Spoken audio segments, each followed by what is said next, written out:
600,000 people go missing in the United States each year. Tens of thousands remain mysteriously missing. Hello, everyone. Welcome back to Mysteriously Missing. I'm Karen. And I'm Carl.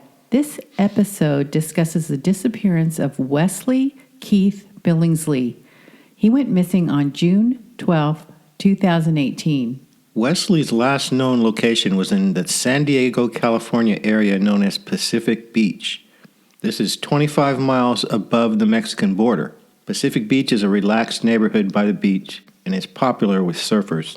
The San Diego Police Department released stats stating Pacific Beach continues to be one of San Diego's highest crime neighborhoods.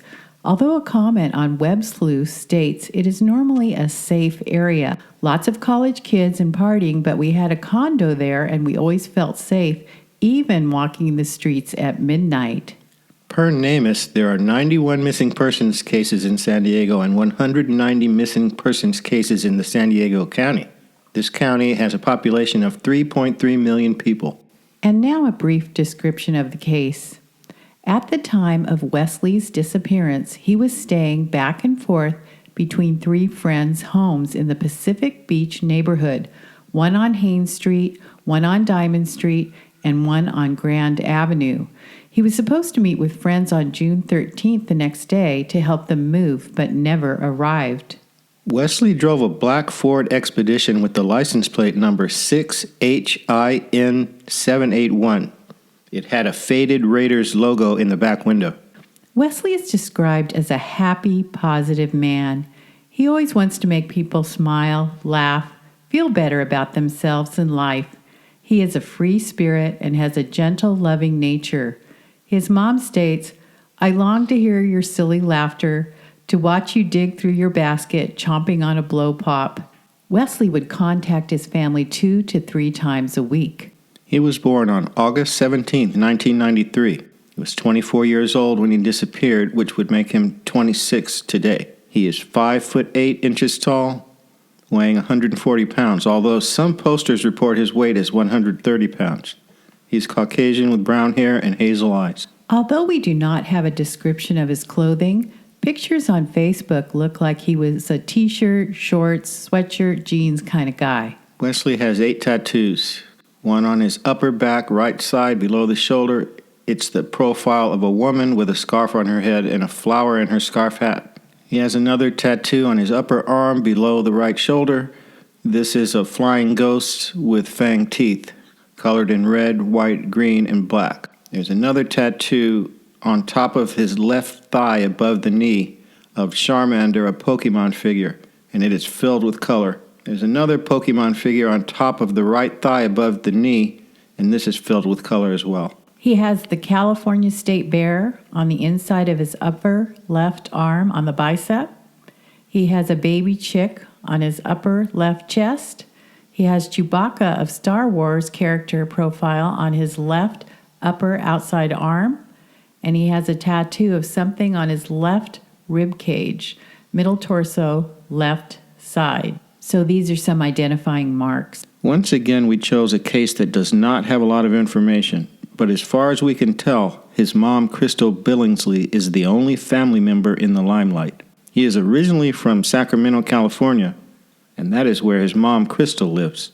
Now let's get into the timeline. 2016, Wesley graduated from San Diego State University.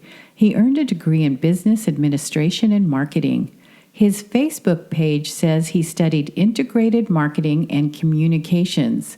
It also states he started some businesses, one called BAM Enterprises and another called On Deck. He built his adult friendships in San Diego while attending school. He moved back home to Sacramento briefly to work and save enough money to return to San Diego. February 24th, 2018. That's when Wesley moved back again to San Diego. His mom said San Diego had become Wesley's home and where his heart was. Once he returned, he was staying with different friends at homes in Pacific Beach as he looked for jobs. Around that time, he was couch surfing at 3 friends' homes. As we mentioned, one on Haines Street, another apartment on Diamond Street, and the other on Grand Avenue. He frequented the Fawn's grocery store on Garnett Avenue in Pacific Beach. June 12th, 2018, the last day he was seen. Wesley was supposed to meet friends for dinner in Pacific Beach, but he never showed up. His phone stopped showing any activity once he disappeared and had been turned off. His social media sites also went silent. Since then, no calls, texts, or social media posts, something that Crystal and his friends said is far from the norm. Something in my gut tells me something is wrong, so we just started reaching out and calling people, explained Crystal, holding back her tears. We miss him desperately and need to find him. June 25th, 2018. Crystal shared a heartbreaking plea with the public Monday after her Wesley had vanished. And here's an audio clip of Wesley's mom, Crystal, speaking to Channel 7 News. He's never done this, and he's now he's dropped off the face of the earth. And we're searching for him. I don't know where he is, but I need to know where my son is. So far, Wesley's mom has posted 500 flyers in Pacific Beach and near San Diego State University. I need to know what happened to him. Somebody knows, she said. August 17th, 2018, nearly 10 weeks later. Crystal flew to San Diego from Sacramento and spent her son's 25th birthday searching for him. I was asking people to come forward out of the goodness of their hearts, but I guess that doesn't work. So I put money on it, hoping someone would want the money and just tell me where he is, Crystal stated. I will give you the money if you tell me where my son is or you tell me where his truck is. I need to know what happened to him. Somebody knows. Flyers have been posted in Pacific Beach near San Diego State and in other parts of town. On the flyers are a picture of Wesley and of his black Ford Expedition, which is also gone without a trace. I just plead, if you know, you don't even have to say who you are. I want to bring my son home. I want my son, Crystal said.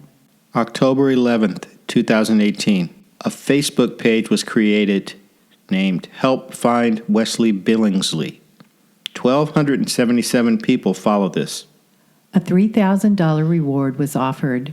March 20th, 2019. Crystal, Wesley's mother, came back to San Diego to search again. She spent her days posting flyers, reaching out to people on social media, and keeping up with the San Diego police missing person investigation into her son's disappearance. He was here actively driving these streets, going to that Vaughn's to get gas, she said while standing in a Vaughn's parking lot on Garnett Avenue. And then he just disappears? Crystal pays her son's cell phone bill. San Diego police tell 10 News they have no updates on this case. I try to keep hope, but 9 months is a really long time, she said. And San Diego PD has had little clues or leads in the case. She told NBC 7 she's worried people may be scared to come forward with information. And here's an audio clip of Wesley's mom speaking to San Diego 7 News. And they're maybe afraid to talk. I mean, maybe it's bad and they don't want to get in trouble or be linked to a missing person, but this is my child. And he belongs to me and my family. And I would just hope that they would think of maybe their mom or their brother or their uncle, or it's just not okay.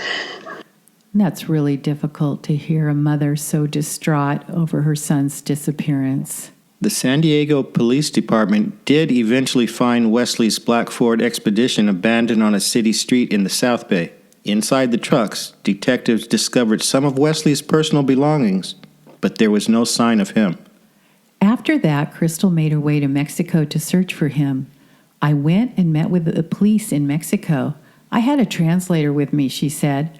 I went and filed a missing report. She also checked morgues and jails. June 8th, 2019, a NamUs case was created. June 12th, 2019, a year after Wesley vanished. Crystal returned to San Diego on Wednesday to renew the search for her son. I'm going to keep searching. I'm going to keep putting it on the news. I'm going to keep knocking on doors. I'm going to keep handing out cards.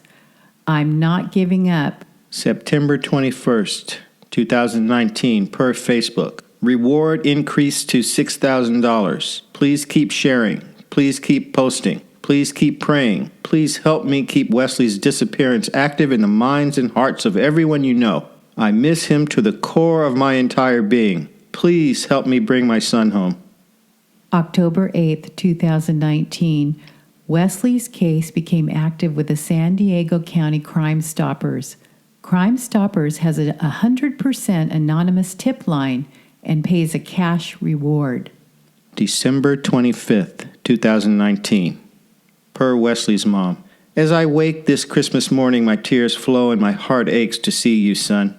I will never stop searching for you. May 12th, 2020. Today marks 23 months Wesley has been missing.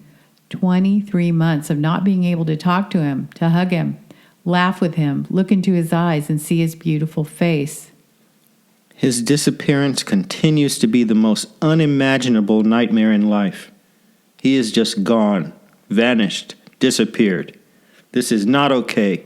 Someone knows where Wesley is and what happened to him. I am again begging you to search your heart, mind, and soul, to be courageous in the presence of your fear. Please speak up. Call the tip line. Take the money.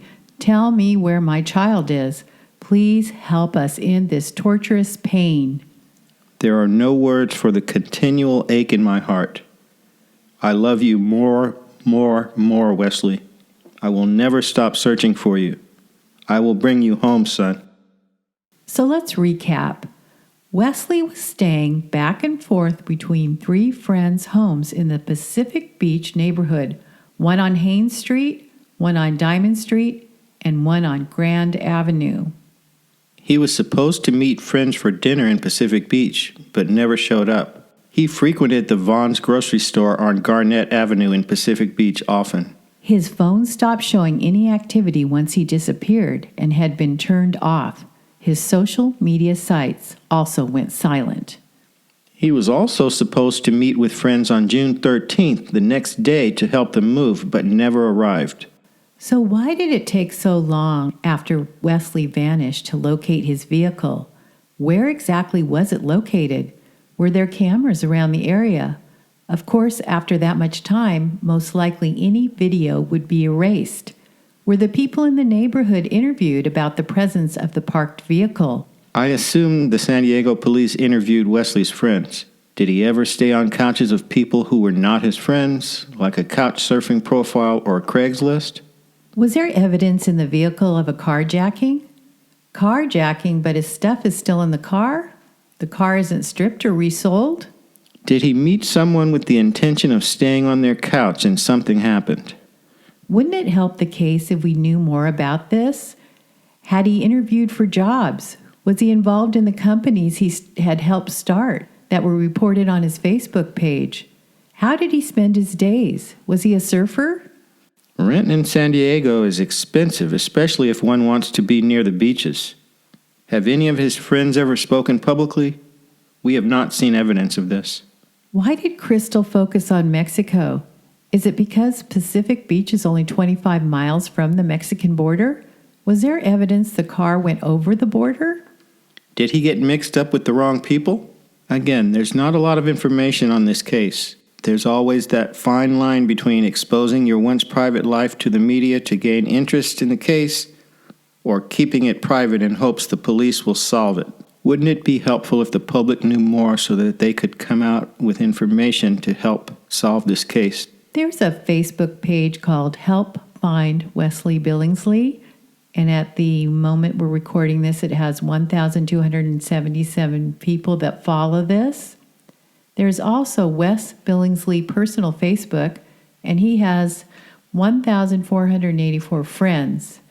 There's also Crystal Billingsley's Facebook. Anyone with information is asked to call the San Diego Police Department Missing Persons Unit at 619-531-2277. Crime Stoppers Anonymous tip line is 888-580-8477. And no mother should have to go through this and feel like she is fighting this battle alone to find her son. So if you know something, please come forward and help her find her child. Thank you for joining us here on Mysteriously Missing. Thanks, everyone.